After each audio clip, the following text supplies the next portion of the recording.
Ouais. Tu vois, comme ça. Ah, c'est prêt? Ouais, comme ça, t'es bien là. Juste à la limite de. Du bouffage. Voilà, exactement. Exactement. À Ok. une longueur de langue. Ah ouais, attention. Tu vois.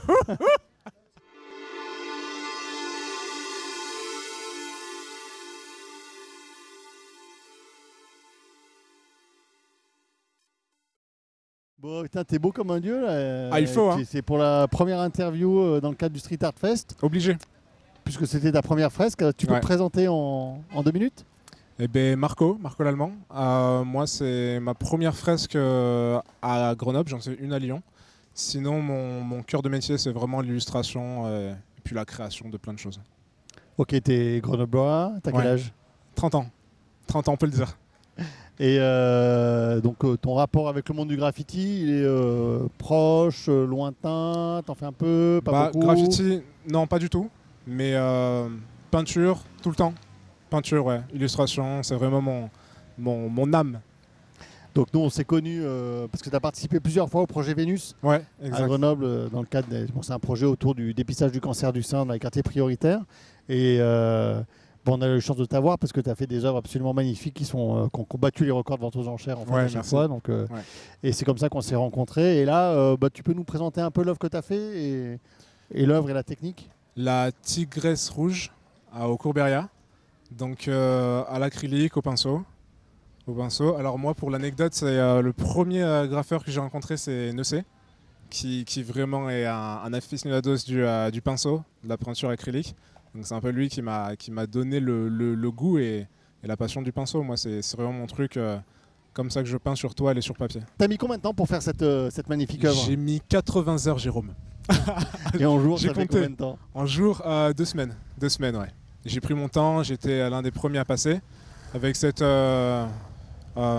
édition spéciale. Ça a été une chance pour moi de prendre mon temps, d'avoir une équipe autour de moi prêt, dévouée, corps et âme. Donc j'ai pris mon temps et c'était aussi le rodage. Donc c'était pas plus mal. Puis il a pas mal plu au début juin, donc... Il a plu que 3 jours.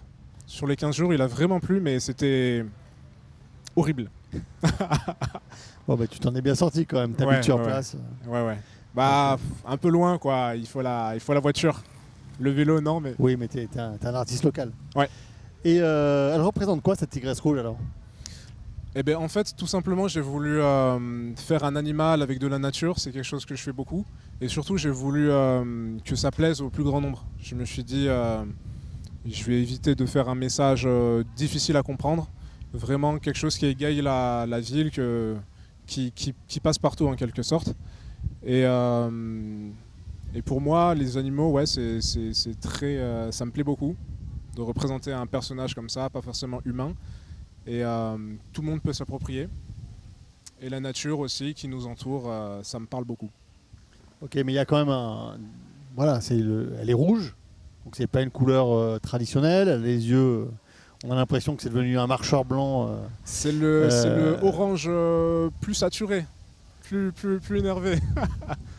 Non, mais du coup, ça donne un côté un peu surréaliste à cet animal qui n'existe pas. Ouais. Et ça, c'est un twist qu'on retrouve souvent dans ton travail. Ouais, je suis très inspiré de jeux vidéo, cinéma, donc je trouve ça bien d'exagérer.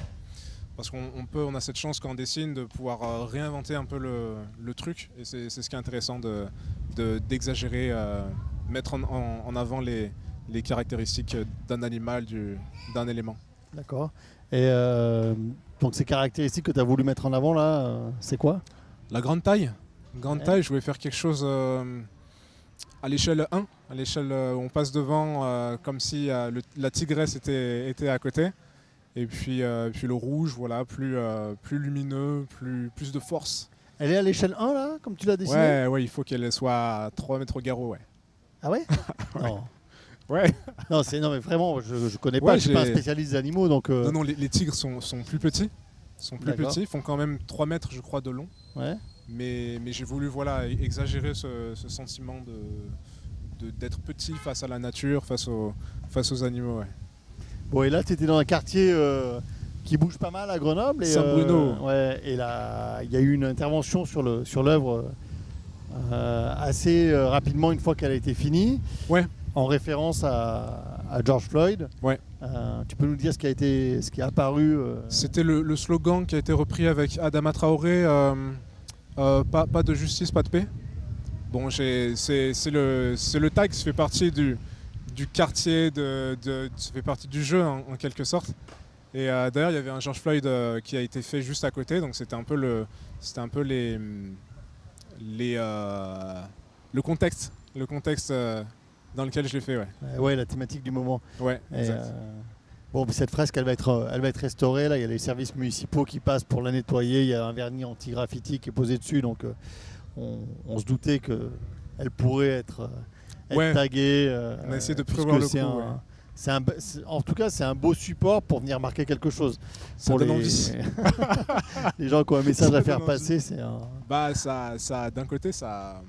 Tant mieux. Ouais. Donc toi, tu le prends à la cool. Faut le prendre à la cool, ouais. Ouais, je l'ai pris à cœur au début parce que passer du temps, les genoux dans la pluie, mais c'est comme ça, c'est partie du jeu et le reste, la fresque va rester des années, donc tant mieux. Donc on finit par un quoi? Longue vie au street art? Longue vie à l'art. Longue vie à la peinture? Voilà, quelle que soit la forme. Bon, en tout cas, merci d'avoir joué le jeu, d'avoir été là, et puis avec grand plaisir pour cette belle œuvre. Avec grand puis, plaisir. On se revoit bientôt, je pense. Ok, ça marche.